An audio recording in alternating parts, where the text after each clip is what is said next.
একজন রাজা যে জন্মে অভিশপ্ত, বাঁচল মাত্র 18 বছর, কিন্তু মরার পর 3000 বছর ধরে যেই তার সমাধি খুলেছে সেই অদ্ভুতভাবে মারা গেছে।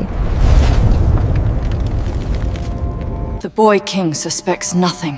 He is too weak to rule. সে কি সত্যি এক কিশোর, নাকি তার মৃত্যুর পিছনে এমন কিছু আছে যা মিশরের রাজদরবার লুকিয়ে গেছে শতাব্দীর পর শতাব্দী? আজ আপনি দেখতে চলেছেন বিশ্বের সবচেয়ে রহস্যময় মৃত্যুর গল্প। মিশরের 18তম রাজবংশ, সাম্রাজ্যের স্বর্ণযুগ। কিন্তু এই রাজপরিবার ছিল ক্ষমতার লড়াই, ধর্মীয় পরিবর্তন আর অস্থিরতার এক কেন্দ্রবিন্দু। এই সময়ে জন্ম নিলেন টুটানখামেন, এক দুর্বল, অসুস্থ, পাতলা বালক, যার জীবন যেন শুরু থেকে অভিশপ্ত। ইতিহাসবিদরা বলেন রাজপরিবারে আত্মীয়ের সাথে আত্মীয়ের বিয়ে ছিল খুব সাধারণ ঘটনা।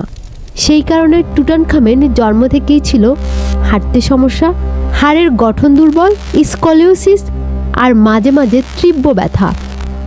কিন্তু এই দুর্বল বালকে একদিন পুরো সাম্রাজ্যের সবচেয়ে বড় দায়িত্ব নিতে চলেছে, কারণ তার বাবা আখেনাতেন মারা গেলেন রহস্যজনকভাবে এবং সিংহাসনে বসানো হলো মাত্র 9 বছরের টুটানখামেনকে। সিংহাসনে উঠল বালক রাজা, কিন্তু আসল ক্ষমতা তখন ছিল রাজদরবারের দুজন শক্তিশালী ব্যক্তির হাতে। আই রাজপরিবারের প্রবীণ উপদেষ্টা, হোরেমহেব সেনাবাহিনীর কমান্ডার। টুটানখামেন অনেকের চোখেই ছিল কেবলমাত্র একটি প্রতীক, তাকে দিয়ে যে কোনো সিদ্ধান্ত করানো যেত। কিন্তু ইতিহাস বলছে অন্য কথা। এই কোমল বয়সেও সে রাজ্যের ধর্মীয় বিশৃঙ্খলা ঠিক করতে শুরু করে। বাবা আখেনাতেন এক নতুন ধর্ম চালু করেছিলেন, একেশ্বরবাদ। এর কারণে ধর্মীয় নেতারা ক্ষিপ্ত ছিলেন, রাজ্য অস্থিতিশীল ছিল। টুটানখামেন সিদ্ধান্ত নিলেন মিশরের প্রাচীন দেবতাদের ফিরিয়ে আনা, জনগণের আস্থা পুনরুদ্ধার করা, রাজ্যের প্রথা পুনঃস্থাপন করা। সে একটি ভয়ঙ্কর দায়িত্ব নিল, মিশরকে আবার একত্র করা। কিন্তু তার বয়স মোটে 12 থেকে 13।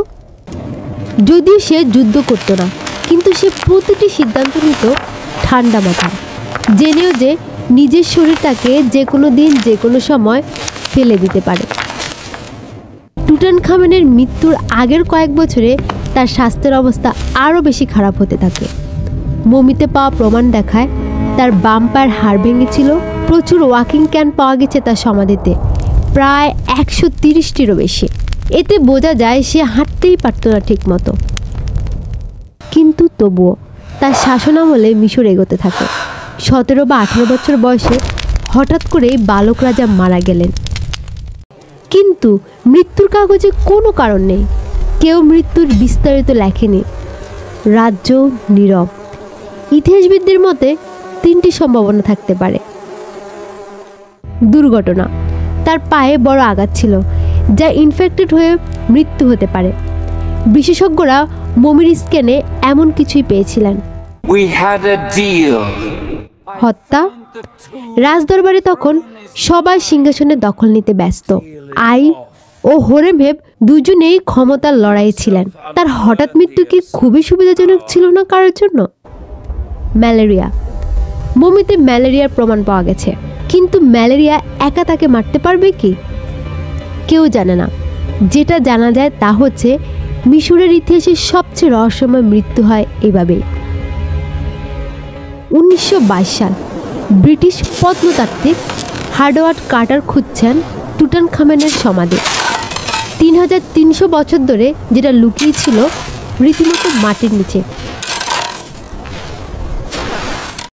তারপর একদিন ধুলোমাটি সরিয়ে দেখা গেল সোনার সিন্দুক, তার ভেতরে আরেকটা সিন্দুক, তার ভেতরে আরেকটা, আর সবচেয়ে ভেতরে এক সোনালি মুখোশ, যেটা ইতিহাসের কোনো কিছুর সাথে তুলনা চলে না। এটাই টুটানখামেনের মমি, এত বছর পরও অক্ষত, যেন সে শুধু ঘুমাচ্ছিল। এই আবিষ্কার বদলে দিল বিশ্বের প্রত্নতত্ত্ব।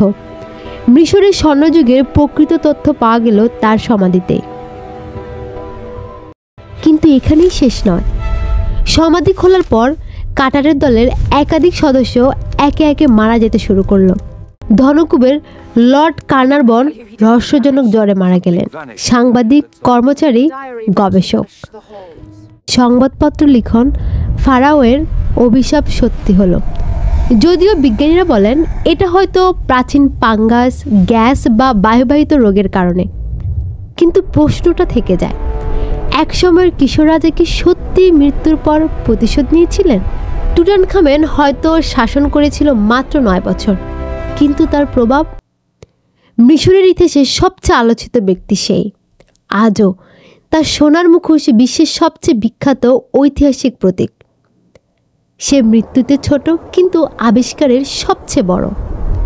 তার জীবন আমাদের শেখায়, যার ভাগ্য দুর্বল তার ইচ্ছাশক্তি তাকে অমর করে। টুটানখামেনের গল্প এখানেই শেষ নয়। তার মৃত্যুর রহস্য এখনো উন্মোচিত হয়নি।